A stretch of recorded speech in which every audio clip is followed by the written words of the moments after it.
I'd like to start by saying Happy Foster and Kinship Caregiver Month. I'm so pleased that we're able to be here with the amazing folks from Alberta Foster and Kinship Association who have kindly agreed to host us as we announce 3 exciting new initiatives that I'm confident will provide meaningful support to foster caregivers, help with recruitment, and improve stability for children and youth in government care. Foster caregivers are invaluable partners.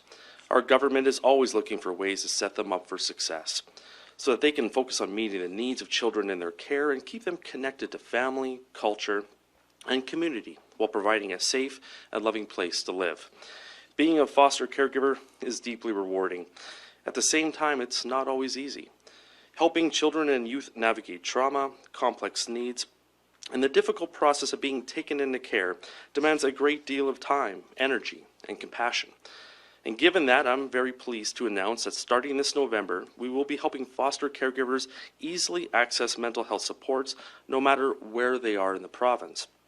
Through an investment of $6.5 million, we'll be covering the cost of 5 hours of counseling per year for every licensed foster home in Alberta. This support will not only be available to caregivers, but to their family members as well. Counseling sessions can be arranged through CFS or via a licensed counselor of the caregiver's choice. Caregivers can also access mental health supports through the Counseling Alberta website. Mental wellness is vital, and I hope this new support will give our dedicated foster caregivers more opportunities to take care of themselves. And that brings me to another step we're taking to support our efforts to recruit more foster caregivers. I'm excited to announce our Refer a Foster Caregiver program. This program will leverage the power of community in order to address some of the recruitment challenges we're facing here in our province. Word-of-mouth referrals are a powerful and effective recruitment strategy within the foster community. Many of our current foster caregivers have some great success stories to share. They know firsthand what makes an excellent foster family and can see those qualities in their loved ones, their friends, and their neighbors. And that's why current foster caregivers will now receive $500 for each successful referral that leads to the creation of a new licensed foster home here in Alberta. We expect this program, which is projected to cost $450,000 over 4 years, it will support our goal of recruiting more foster caregivers.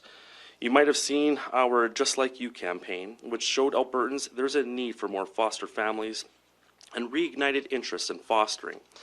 And building on that success, we hope this referral program will help us grow our pool of licensed foster homes across the province, creating stability in the foster care system, so that vulnerable children and youth can move less often and stay connected to the people and places that they know. The third initiative I want to tell you about is all about maintaining those crucial connections for youth aging out of care, who often deal with a lot of disruption and uncertainty at a critical junction in their lives. Our government understands how important it is for young adults transitioning out of government care to have consistent support from people who already know and care about them, people that they trust. For those foster caregivers who are continuing to provide essential guidance and mentorship and support to young adults who continue to live in their home after turning 18 and entering the Transition to Adult Program, or TAP. Government is investing $16.7 million so we can keep paying the daily caregiver skill fee or special rates until the youth in their care turns 22. Caregivers can also receive rent through financial supports available to young adults through TAP. This voluntary program will help young people aging out of care begin moving towards independence and building bright, successful futures focused on their own terms.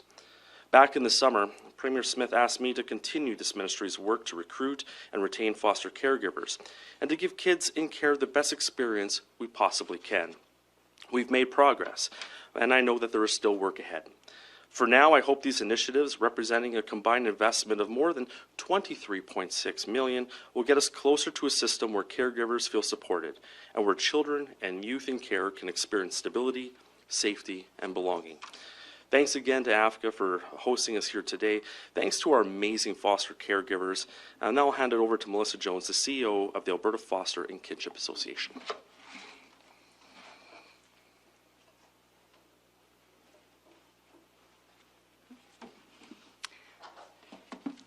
Thank you, Minister Turton. Welcome, everyone, to the office of the Alberta Foster and Kinship Association. Here at AFCA, we provide a variety of practical and relevant supports programs, and services for foster and kinship families. We build trusted relationships so that those who care for children placed in Alberta homes feel safe, heard, supported, and connected. We advocate with and on behalf of those who care for children placed in Alberta homes. We inform, educate, and engage with external communities.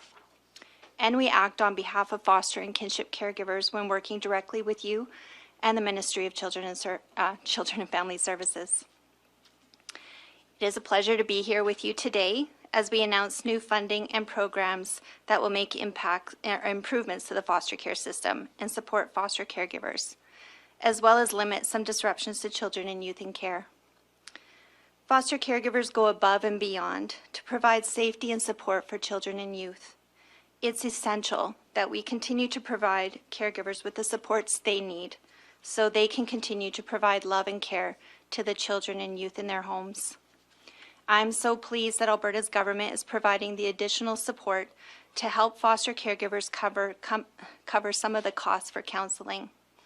It's an important beginning to address the unique stresses they experience and demonstrates the awareness and recognition in the importance of promoting the mental health and well-being of foster caregivers. I'm also pleased to hear the government will be maintaining the foster caregiver daily skill fee or special rate when youth transition out of care to adulthood. The dedicated work of a caregiver doesn't just stop because a youth turns 18, and this funding will support foster families staying together while these young adults take steps to achieve independence. I would also like to thank Children and Family Services for providing AFCA with a one-time grant that will help us continue our work, educating the public about foster and kinship care, recognizing these caregivers for the role they play in communities, and hopefully add to foster care recruitment efforts. We at AFCA appreciate the partnership we have with your ministry, and we look forward to continuing to represent foster and kinship caregivers and advocating for their needs so they can continue to provide care and stability to children and youth in care. Thank you.